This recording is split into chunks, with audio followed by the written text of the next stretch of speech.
Добро утро, почитувани гледачи. Летото е период кога кожата е изложена на силно сонце, високи температури, дехидратација и климатизирани простори. Додека сите треба да внимаваме на нејзината заштита, зрелата кожа бара уште поголема грижа. Со текот на годините ја губи еластичноста, побавно се обновува и полесно се суши, па токму затоа правилната нега во летниот период е клучна за да остане здрава, хидрирана и заштитена. На оваа тема за заштита на кожата во летниот период, посебно за заштита на зрелата кожа, разговараме утрово со доктор Маја Петановска, специјалист дерматолог од Институтот за убавина дермаестетика. Добро утро, доктор Маја, и добре ни дојдовте во Фактор здравје. Добро утро, ви благодарам на поканата и морам да ве пофалам дека многу убава тема избравте за овој период од годината. Можеби ние имаме многу информации за тоа каков тип на кожа имаме, каква состојба ни е, меѓутоа како правилно да ја смениме рутината кога ќе се промени годишното време, значи кога ќе дојде вакви летни температури високи, па нели ние имаме сува топлина во Скопје, па дури секаде да речеме можеби и доколку живеете и во Охрид и во нели и во Битола ќе имате приближно иста клима на високи температури, како да ја заштитиме, како правилно да ја негуваме кожата во текот на летните месеци и што да побараме како професионална нега, нели во соодветни козметички салони, дерматолошки центри, за да би можеле да бидеме уште поубави. Така, а многу е важно сето тоа, бидејќи ако правилно ја негуваме во секој период од годината, секој си носи нели свој последици во зима, студеното време, во лето многу топлото време, изложеноста на УВ зраците, ако не ја негуваме како што треба, веројатно го поттикнуваме побрзиот процес на старење на кожата. Апсолутно, значи процесот на старење на кожата е физиолошки процес. Кај секој човек почнува индивидуално, дали е маж или жена, предиспозицијата е претежно генетска, па потоа нели нормално надворешните фактори кои што придонесуваат за побрзо старење на кожата. Најчесто можеме да го обвинуваме стресот, меѓутоа во глобала станува збор за хормонско старење на кожата, каде што сите метаболизми во кожата почнуваат полека да успоруваат, процесот на регенерација на клетките се успорува и како резултат на тоа кожата не се обновува толку брзо. Во период од 28 до 30 дена ние очекуваме создавање на нови слоеви на кожата, ние тоа го продолжуваме на 40, на 50 дена. Колагенската синтеза исто така е врзана со активните состојки кои што ги внесуваме, дел со исхраната, дел што се метаболизираат во организмот, така да едни клетки во кожата, така наречени фибробласти, се одговорни за синтеза на квалитетен колаген и квалитетен еластин во соодветна нели распоред на мрежата. Процесот на старење почнува и кај нивната колагенска синтеза, значи се успорува процесот на создавање на нов колаген и како резултат на тоа неквалитетен е кршлив, нели не е добро, не ја врши функцијата, нели за да направи она потпорна мрежа и ги појавуваат први знаци на старење. Значи првите знаци на старење е појава на лесен степен на дехидратација на кожата, значи губење на вода. Резултатот на тоа е кожата почнува да се згужвува, значи не се појавуваат оние дехидратациони линии на деловите каде што најчесто правиме мимики, гестикулираме, значи околу очната зона, па вратот, па рацете, нели на оние нежните делови да кажеме на телото, потоа почнува процесот нели на појава на опаѓање на тонусот, појава на мимички брчки, појава на брчки во состојба на мирување, потоа нели нормално триаголникот на лицето кој што треба да ни биде нели свеж се ја менува формата и почнува да ни виснува и да добиеме четвртасто лице, значи почнува да паѓаат образите, носот зашили, значи тоа е нели процес на старење почнувајќи од 25-та година, луѓето почнуваат полека да го намалуваат, значи самиот капацитет на регенерација на кожата. Значи уште од тој период треба да почнеме со соодветна грижа и нега. Оти велиме кога е млад човек, така кожата е убава, не му треба ништо. Во бременоста кожата е многу убава. Секоја трудница ќе рече, промените кои што ги почувствувала, така најдобро ги гледаат на кожата. Ама во периодот на менопауза почнуваат веќе дополнително знаците да се чувствуваат. Првите знаци е нарушување на хидролипидниот слој, значи кој што ни е заштитна како мембрана на самата површина на кожата, кој што самата кожа си го создава. Да не говориме за сето она што треба да внимаваме во однос на исхраната, во однос на внесувањето на течности. Тоа мислам дека секоја жена во менопаузата знае што и прија, што не и прија, што и прави топлина, што и прави нели несоница и во принцип да го смениме начинот на исхрана и да си го најдеме својот така наречен животен стил кој што би ни одговарало за менопаузните години. И сега рутината исто така се менува во текот на менопаузата, значи употребата на производи, односно на креми на дневна база кои што би биле повеќе хранливи и повеќе би го одржувале хидролипидниот слој во нормална состојба. Значи тоа се најчесто креми кои што имаат и липиди во нив, значи маснотија, ама и хидратантни комплекси со цел да не се да се спречи прекомерното губење на вода преку кожата. Бидејќи нели се потиме и евапорираме, сето тоа и во летниот период губењето на вода преку кожата исто така е сигнификантно. Сега од друга страна, значи употребата на концентрирани серуми за очна зона. Значи серуми кои што се по новите козметички технологии произведени со носачи, чисто вака и да се стави едно знаење дека кремите кои што се за широка потрошувачка, значи што ги наоѓаме во супермаркети и тоа имаат активни состојки кои што се најчесто до 20%. Активните состојки се ставени на носачи кои што се ослободуваат во ткивото, во кожата. Така да клетките си ги зимаат онолку колку што им треба активните состојки. Како да замислите дека имате сунгер сув, па го потопувате во вода и кога ќе се набаври сунгерот си зима онолку колку што му треба. Не можете да ставите прекомерно.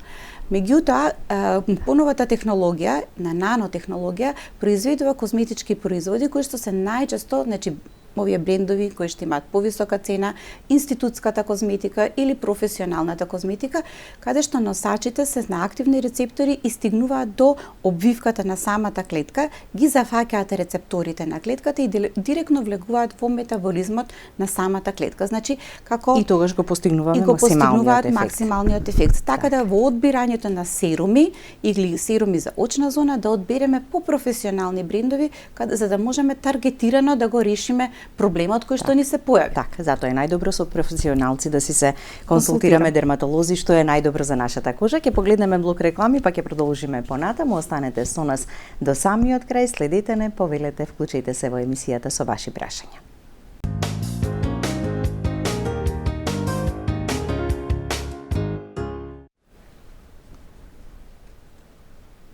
Со доктор Маја Петановска, специјалист дерматолог од Институтот за убавина дермаестетика, зборуваме за нега на кожата и посебно нега на зрелата кожа во летниот период, но доктор Маја, веќе имаме и гледач на линија, можеме да му дадеме предност да го слушнеме прашањето, па ќе продолжиме понатаму. Добро утро, повелете. Добро утро. Јавам во врска со, значи, ваша редовна гледачка, во врска со едно прашање за кожата во летниот период. Значи, станува збор за едни бели флеки што се појавуваат, значи кај млади луѓе многу често, значи еве кај моите деца се појавуваат едни бели флеки кои што ги прави сонцето. И сме се обидале на дерматолог, кажано ни е да користиме шампони, оние противгливични шампони, меѓутоа тоа не поминува. И сега како доаѓа сонцето, тоа се повеќе и повеќе ги стакнува тие флеки од претходно и настануваат нови. Тоа да користиме за да исчезнат флеките, да не се појавува, дали е тоа некое гливично заболување или нешто друго. А колка ви се, на која возраст се децата? Па деца возрастни 30 годишни. Аха, добро. Ви благодариме. Благодарам. Да, во лето излегуваат на површина сите промени кои што може би ги имаме, така во зима, пролет, есен некако како замаскирани, првото сонце и гледаме некакви промени. Предпоставувам, бидејќи консултирале дерматолог, дека станува збор за заболување на кожата, кое што нели епитриаза во диагноза, меѓутоа белите флеки се невидливи во зимскиот период, бидејќи темната кожа околу е светла. А кога ќе ни потебни пигментираната кожа, овие бели флеки кои што се заболувањето остануваат нели не интактни, и така да разликата од темно светло е голема. Примерно, значи, лекувањето знам дека е долготрајно и е макотрпно, меѓутоа треба да биде во принцип како што се упатствата од дерматологот во смисла шампони за и локално да се мачка најчесто со салицилна киселина или со кортикостероидни препарати кои што се за локална употреба. Обично тоа трае 6 до 8 недели секојдневно лекување. Треба да се прави во текот на зимскиот период, значи кога нема сонце, бидејќи лекувањето со локална кортикостероидна терапија или салицилна киселина е фотосензитивна, значи не одговара лекувањето во летните периоди заради сончевите зраци. Предпоставувам дека не биле толку упорни можеби во мачкањето, не е заразно заболување, значи не се пренесува од еден на друг член во семејството, меѓутоа се најчесто и гливично од сладководни води, од базени и од несоодветна третман после морска вода. Значи кога ќе се бањате во море или без разлика, најчесто плажите во плиткото, нели сакаме да сме таму, има размена на секакви и добри и лоши бактерии и габички во водата, значи веднаш по излегувањето, дали од езерска, морска вода, дали од базен, да се исплакнете со чиста вода, значи на туш. Па потоа да си се належалка, па мачкање, па сето тоа, значи да се внимава на тој дел, бидејќи тие се живеат во таков медиум, да кажеме. Сега треба упорност на мачкање за да ова помине и нормално заштита од сонце во текот на летните периоди, особено за кожа која што била третирана со било какви препарати за лекување во текот на зимските месеци. Тоа важи и за кожата која што е масна и комбинирана, кожата која што е со акни, која што има некоја рутина за себорегулаторна или за кератолитичко дејство во смисла да се симнува слојот на изумрени клетки. Значи во лето треба да внимаваат каков тип на креми да се ставаат во текот на денот. Онаа рутина за навечер обично останува иста, ама напоменувам дека било кои креми кои што се ставаат навечер, а се фотосензитивни, значи не одговараат на сончевите зраци или на сончевата светлина или на УВ индексот, во текот на утрински, значи кога ќе станете са бајле, да се измие тој производ, значи да се измие. Ама убаво да се отстрани, така не само како обично миење на лице. Значи да се користи чистач, дали ќе биде во пена, дали ќе биде млеко лосион, дали ќе биде крем емулзија за чистење, значи да се измие производот, за да би можеле да го ставите тој што е за преку ден. Сега доколку знаеме, се извинувам, некогаш да речеме го ставам навечер, значи утре кога ќе излезам на сонце, нема во текот на ноќта тој си се впил. Апсолутно. Тука се тие некои ситни мали грешки кои можеби ги правиме и веќе чувствуваме после промена на. Значи мора да напоминам дека имаме фотосензитивни активни состојки кои што се во козметичките производи, значи во кремите, ние би требале тие да ги избегнуваме во овој период или доколку мора да ги ставаме. Ако типот на кожа мора да се користи, како најчесто тоа се за акнатични кожи, со акни кои што не може да го запрат со третманите, во тој случај да ги избегнуваме ретинолите, да ги азелаична манделична киселина и сите оние што имаат на пример АХ киселини, па и БХА киселините во навечер, па ниацинамидот исто така треба да се прескокнува во овој период од годината, значи да не се употребуваат агресивни средства кои што би го нарушиле интегритетот на кожата и би отвориле врата за сончевите зраци да можат да ја оштетат и да се симнат УВ зраците малце подлабоко во подлабоките слоеви. Исто така треба да се внимава на промената на хиперпигментациите, значи сите оние кои што имаат бемки по телото, каде што им се создаваат нови бемки или на лицето се создаваат нови бемки, обавезно да си ги мапираат бемките во текот на зимските месеци, за да можат да следат нели дали се појавила некоја нова или некоја од старите се променила некако или се јавила, значи да превенираме малиген меланом кој што апсолутно е, можеби да кажам, и како еден вид на епидемија во последниве години заради високиот УВ индекс. Во книгите ние кога учевме, заштитата со SPF фактор беше доволна кога индексот ќе стане над 9.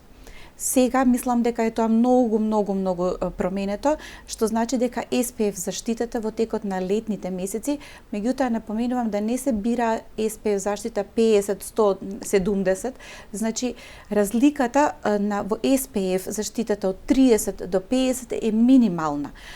Кремот со 30 ве заштитува 99%, кремот со 50 да речем заштитува уште 1% повеќе. Значи немаме 100% заштита. Меѓутоа сите креми имаат УВ филтри. Тоа е она вториот степен на заштита кој што го дава огледалскиот ефект на кремата да ги одбијат УВ зраците од површината на кожата и да тие не се ресорбираат. Во начално потемнувањето, зборувам или сончањето со потемнување, ние одбранбен механизам на кожата со цел да ние се заштитиме од прекомерно изгорување. Сега тука ќе ги вметнеме и професионалните третмани. Значи во сите козметички салони и во дерматолошки центри советувам да се прават третмани во насока на добра хидратација на кожата, во насока на добро исхранување на сите слоеви, во насока на додавање на производи кои што и требаат на кожата во процесот на да се спречи процесот на старење. Најчесто се тоа аминокиселини, витамини, минерали, антиоксиданси како витамин С, Е, за да може кожата тоа сето да го процесира во текот на летните месеци и да го спречиме процесот на старење. Да. Хиалуронската киселина како производ кој што ги има во сите креми е многу популарна, нели?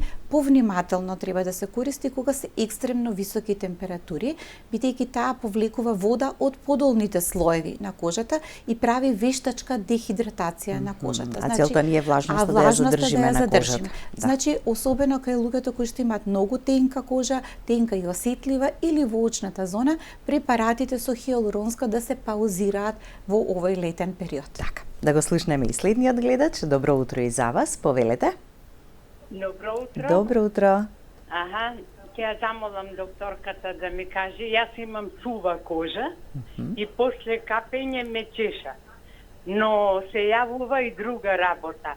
Некои мали, бели, чудни, подкожни, тврди зрнца. На пределот на лицето или на...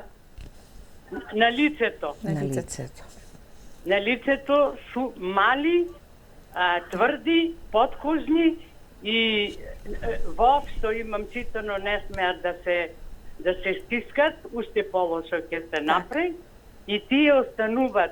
Со голо око не се забележуваат, ама кога ќе ја погалиш кожата, се познава дека се подкожни.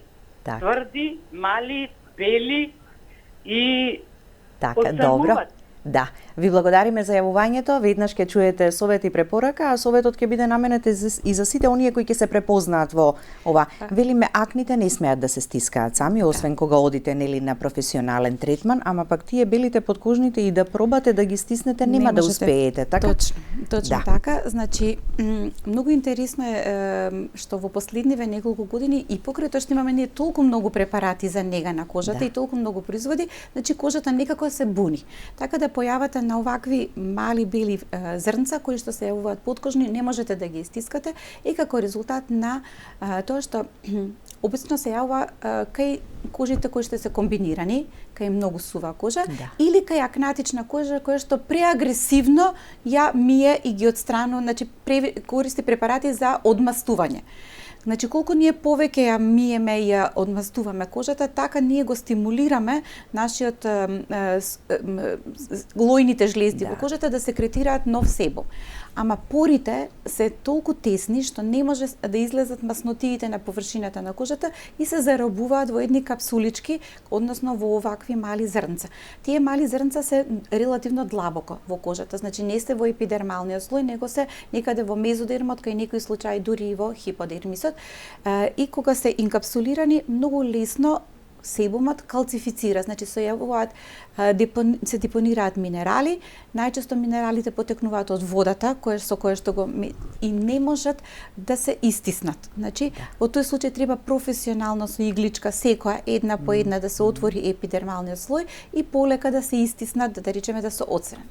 Некогаш е макотрпно бидејќи нема едно-две, него има десетина, 15. Не може сите наеднаш да се извадат. Советот е во принцип се користат, да не се користат сапуни за миење на лице, значи цврсти сапуни зборувам, заради таложењето на солите на површината на кожата, да се избегнуваат влажни марамици за отстранување на шминка, да се избегнува мицеларна вода кај таков тип на кожа за отшминкување и да се врати на класичниот начин на чистење на лицето, значи млеко за лице, со кое што го нанесувате со раце, го плакнеме млекото и нанесуваме лосион.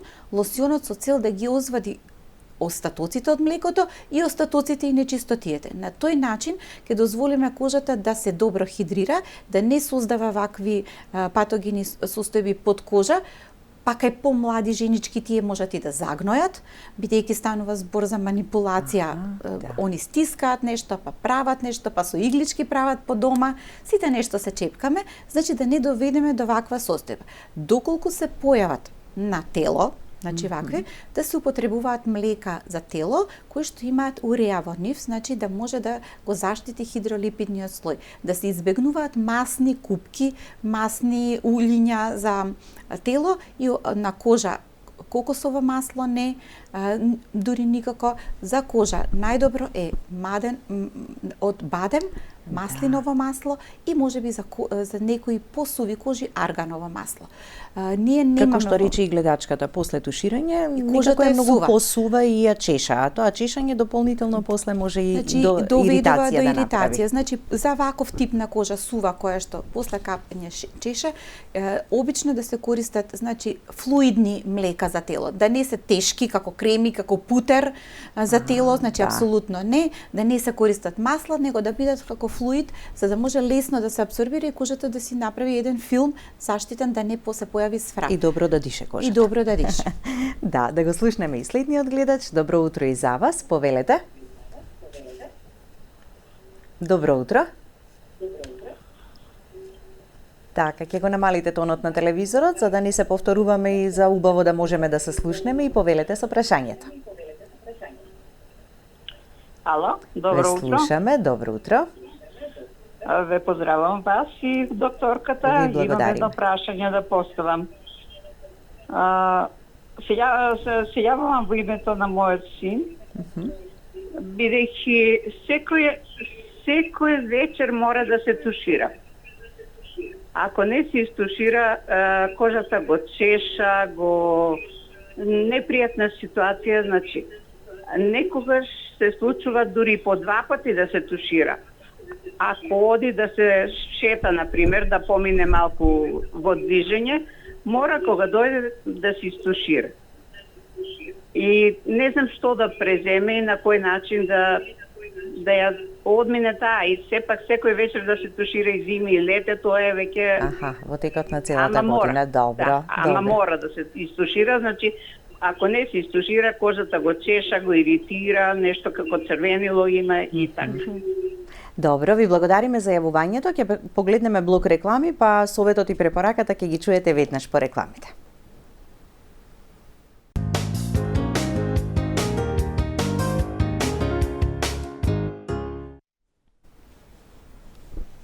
И веднаш по рекламите да одговориме на прашањето на гледачката. Хигиената на телото, па воопшто и нели миењето на лицето и на раците, нас ни е својствено како резултат на тоа да ние ја одржуваме хигиената и чистотата на телото. Јас советувам дека ако веќе се тушира секоја вечер, да користи производи кои што се, односно средства за туширање кои што се наменети за секојдневна употреба. Значи не бебешки, не знам какви пенливи, миризливи, заради тоа што ние немаме бебешка кожа, па мислиме бебешки средства, супер лесно е тоа. Значи ние не сме бебиња, нема потреба да се користи за секојдневно туширање и премногу парфюмирани, премногу агресивни кои што прават или пилинг на телото или имаат многу големо ниво на сурфактанти, значи пенат многу, значи да бидат некои понежни за миење и наменети за секојдневна употреба. Или пак едноставно и само со вода, така или за да се развади, да се освежи. Или само со вода, значи сапун да не се користи. Сега, бидејќи секојдневното туширање нас ни ја оштетува кожата до некаде, значи ни го симнува хидролипидниот слој, ни заштитната бариера, ни го нарушува микробиомот на кожата, кој што ни е еден сплет на бактерии кои што нас ни не штитат од сите надворешни штетни агенси. Значи секојдневното туширање се препорачува можеби и само со ладна вода, приближно млака вода, за да вие се разладите и да го чувството, значи психичкиот момент да го задоволите. Потоа следниот ден, секој ден носењето на гардероба, потење и сето тоа ја иритира дополнително кожата. Значи доколку може да се направи некој си редослед во летните месеци да биде преку еден ден туширање со средства, а во секој ден само со вода, тоа би било супер, а во зимските месеци најидеално би било секој втор ден, за да кога тоа ќе го направи како рутина и телото ќе се навикне да не го чеша, да нема иритација и да нема сфрап. Кожата е многу интересен орган, бидејќи памти. Да. Значи се што вие сте и правеле, односно не сте и правеле, значи таа ќе запамти и некој период од годината или некој период од животот ќе појави, ќе ни врати. Да. Значи дали станува збор за заштита од сонце, дали за хиперпигментација, дали за предвремено старење на кожата, значи ако сте почнале да ставите креми кои што не одговараат на состојбата на кожата. Например, ќерка и мајка си ги раздвојуваат кремите да си ги делат. Значи, ќерката има 25 години, мајката има 50 години, значи не може да користат исти производи.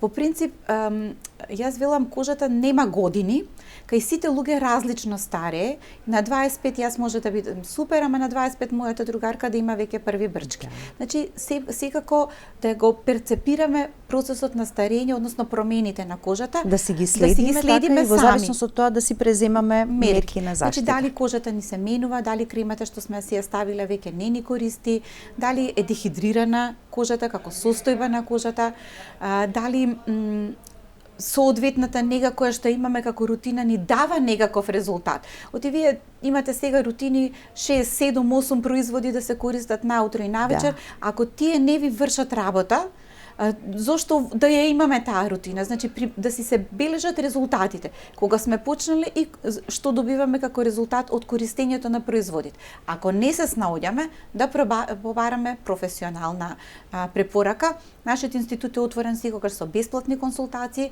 за секој тип на кожа, за секој тип на проблем, да ве насочиме на каде што да се искористи како производ за домашна нега, паралелно со професионалните производи кои што верувам дека секоја жена па и секој маж треба да го има во градскиот стил на живење како рутина барем еднаш во месецот да има професионален третман, да темелно да се исчисти лицето, да се симне слојот на изумрени клетки, да се стават активни состојки со помош на апарат кој што ќе делуваат во подлабоките слоеви. Во длабоко, бидејќи ние кога ја мачкаме кремата само површински нешто правиме. Да не се плашат од никакви интервенции козметички, заради тоа што во козметичката индустрија ние сме на епидермално ниво. Никогаш не одиме подлабоко да направиме некаков проблем. Да, и затоа стручниот специјалистот ќе ви препорача што треба и може во лето да се прави и од естетски, од дерматолошки третмани, а што оставаме за есен и за Мислам дека и моите колеги дерматолози, доколку ги консултирате каков производ да употребите на промена на климата, ќе ве насочат насоката или да ги купите во аптека, значи каде што има дерматолошки тестирана козметика, така наречена дермакозметика, таа најчесто е за решавање на некаков си проблем. Дали е ниво на хидратација, дали е ниво на себум, дали е акни, лузни, значи таа е дерматолошка. Доколку дојдете во козметичките салони, значи тука ќе добиете професионален третман за да се исчисти и да се ревитализира, да се освежи кожата, да се спречи старењето и ќе ви дадат козметика за нега. Значи, која што ќе го продолжи резултатот на третманот кој што сте го направили. Сега со исклучок кој тип на клиенти сте, значи некои од клиентите сакаат проверено, аптекарски бренд, некои бараат професионално, козметички бренд, значи треба да се одбере. Супермаркетските брендови, значи они што се во супермаркетите се главно за широка потрошувачка. Јас таму советувам да не се купуваат специфични производи. Значи таму може да се купуваат средства за нега, за тело, за туширање, соодветни, али доколку имате било каков проблем со кожата, значи дали е естетски, дали е старење, дали е осетливост, дали е акни, да се побара стручна помош, да не се купува дека тоа така е популарно. Дури нешто ако сакаме сме видели или сме слушнале, подобро е да си се консултираме дали можеме да го користиме, бидејќи сега и на социјалните мрежи море од производи, кога ќе видите дека ниту еден од нив не е магично стапче, дека во моментот, утре веќе ако вечер ставите од кремата, утре кожата ќе ви биде блескава, здрава и сјајна и не знаеме, нели, две личности иста крема да користат, нема да го има истиот ефект. Ја споменавте хидратацијата, велиме со вода, со течност, ама и на друг начин е потребно хидрирање на кожата. Разлика меѓу сува и дехидрирана. Значи ова е многу често прашање, многу честа забуна, за да општо, нели, луѓето кои што имаат сува кожа, ќе ви кажат една реченица само, јас ќе ја ставам кремата, ама после 2 часа како да не сум ставила крема. Значи, сувата кожа си бара да се заштите липиди. Значи да се заштити, да се додадат повеќе масноти, ама и да има едно ниво на хидратација, значи кај сувата кожа треба да спречиме прекомерно губење на вода од површината на кожата, а да имаме еден заштитен филм.